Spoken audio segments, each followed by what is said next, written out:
and many of you know this, the don't fuck this up thesis. That is, when you've got something like this, you are going to make a lot of mistakes. It's a very volatile space. Everything looks amazing. Your friends are making 100 times more than you're making, and it's just ugly. Keep 90% of your portfolio in the top 3 tokens: Bitcoin, Solana, ETH. Then with 10%, knock your socks off. Take crazy bets. Invest in the smoking chicken fish. It's a meme community. Raoul underscores the transformative potential of crypto by discussing the concept of number go up technology. In simple terms, he explains that a small allocation, say 10% of a portfolio in Bitcoin, could significantly outperform other investments.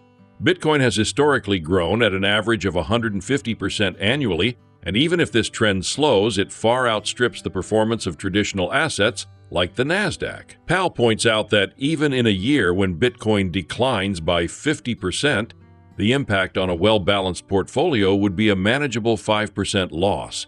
Investing in crypto provides optionality, which can change lives. Traditional assets simply don't offer the same kind of exponential growth potential. However, Raoul cautions that volatility is the price investors pay for high returns, and it's essential to be psychologically prepared for large price swings. Please take a little time to like this video, subscribe to the channel, and turn on post notifications for more videos like this. You can also check out our other videos on cryptocurrencies and the overall digital asset space, and drop your comments and observations in the comments section below. Everything you do helps with the YouTube algorithm and immensely contributes to the channel's growth.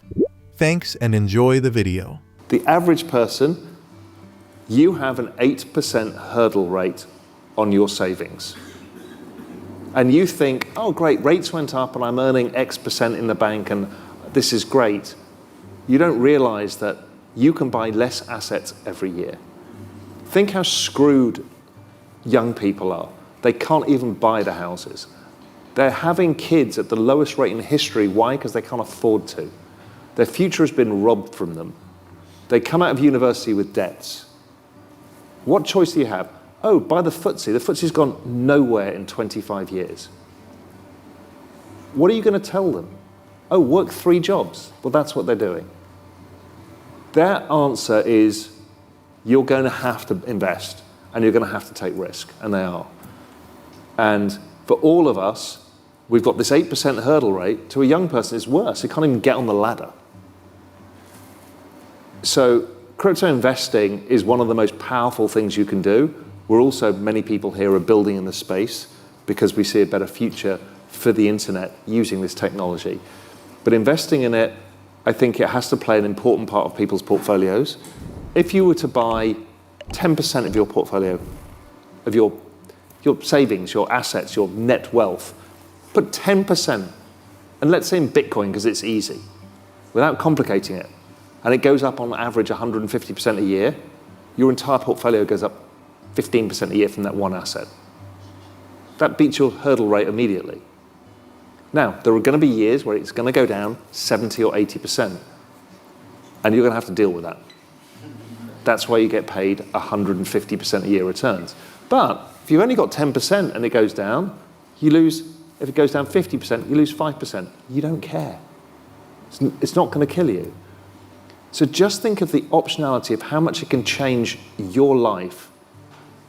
We've never been given this number go up technology before. And yes, your mileage may differ. The future returns may not be the past returns, all of that. But anybody who's here understands the breadth and depth of what is being built in this new world. And therefore, investment is about probabilities. What is the probability that these hundreds of thousands of developers, business people, giant brands, all of these, what is the probability that this technology gets adopted at a broader scale? It's got to be very high. Crypto is like all investment markets, there is a risk curve. Stable coins being the least risky, but you're getting the dollar debasement and everything else. Bitcoin, Ethereum, Solana now, these are the proven network adoption. They're pretty safe money. Of course, they will go up and down a lot. Then it's the next phase of adoption. What is the next one that's coming in? I've said for a while, people knew that Sui might be the one. I couldn't say a lot because I'm on the foundation. Not that I know any inside information, I just look at the charts and I thought, this technology is amazing. It's the ex-Facebook team who brought Facebook Libra. And then there's going to be some others. I don't know what narrative's going to catch. Is the AI narrative going to catch? We're going to have a second DeFi season going to catch? I don't know. How I structure a portfolio in all of this is and many of you know this, the don't fuck this up thesis. That is, when you've got something like this, you are going to make a lot of mistakes. It's a very volatile space. Everything looks amazing. Your friends are making 100 times more than you're making, and it's just ugly. Keep 90% of your portfolio in the top 3 tokens, Bitcoin, Solana, ETH.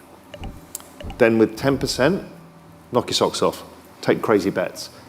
Invest in the smoking chicken fish. It's a meme community. Why? Because you need to learn about memes. Memes are actually tokenizing attention and culture. They're really important, and they're a lot of fun. And it's like this crazy wild casino of young people, and you'll go, what the hell is this? And then you'll realize, okay, culture is happening in front of my eyes.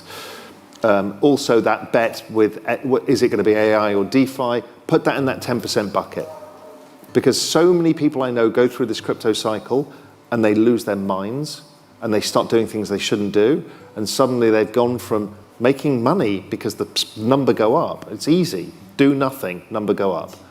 But what everybody does is, oh my God, I need to buy this. And isn't this the new hot token? Before you know it, number go down and you're really angry with yourself. And literally you have a chance of making, and I've had so many friends do this, life-changing wealth. And what you end up doing is fucking it all up. So please don't do that. Use the 10%, go and have fun. You can lose all of that 10%, or maybe you are that genius who can turn that 10% into the 100 or 1000x. But Raoul touches on a growing trend, the adoption of Bitcoin as a treasury strategy for corporations. Most companies, he argues, have outdated financial strategies, storing cash in low-yield assets while waiting for acquisition opportunities.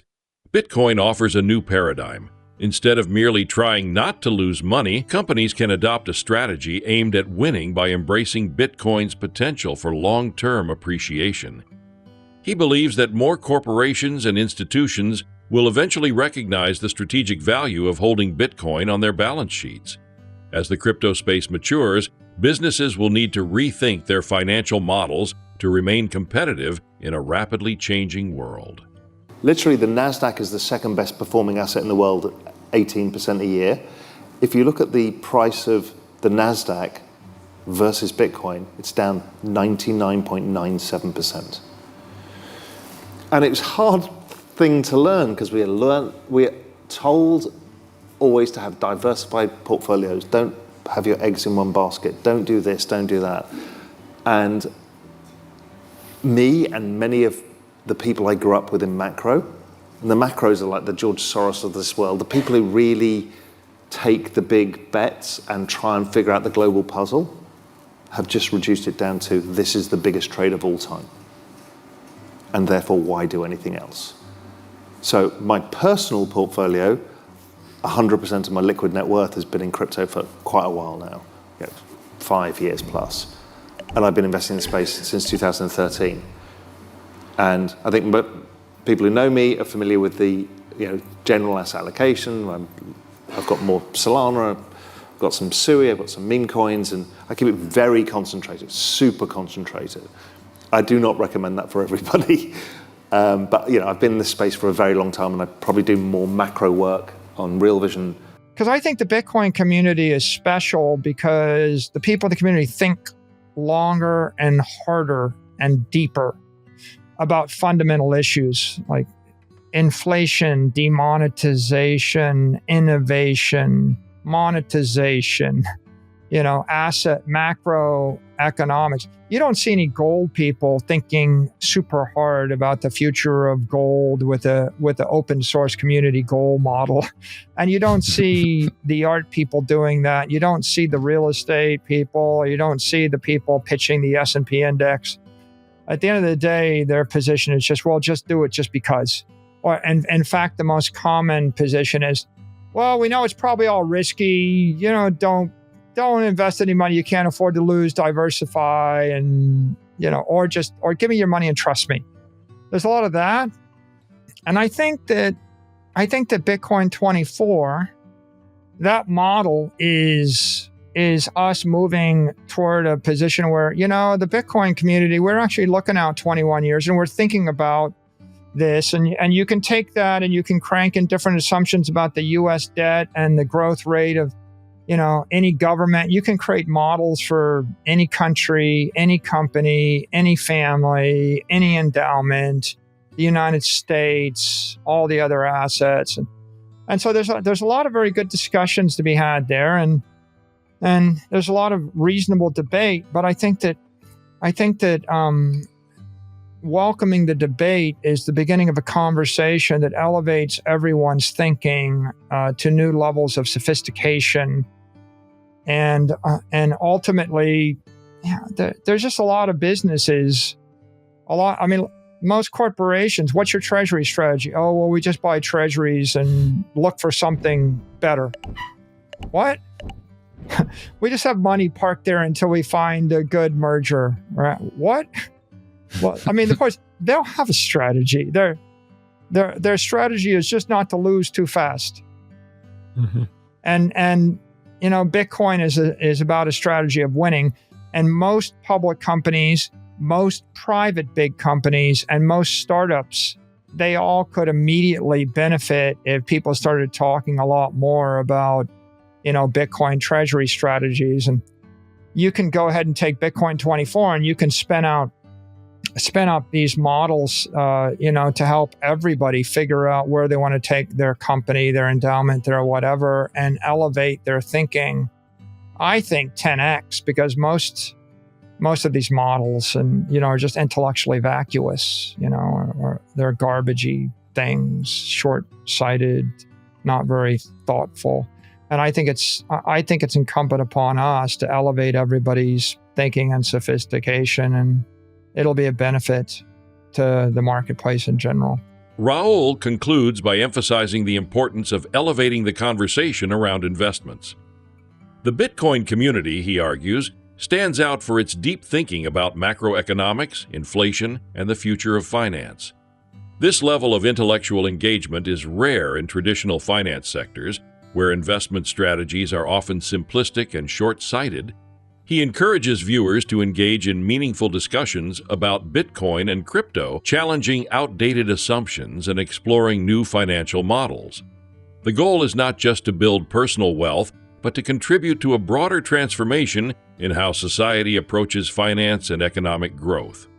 Please like and subscribe my channel.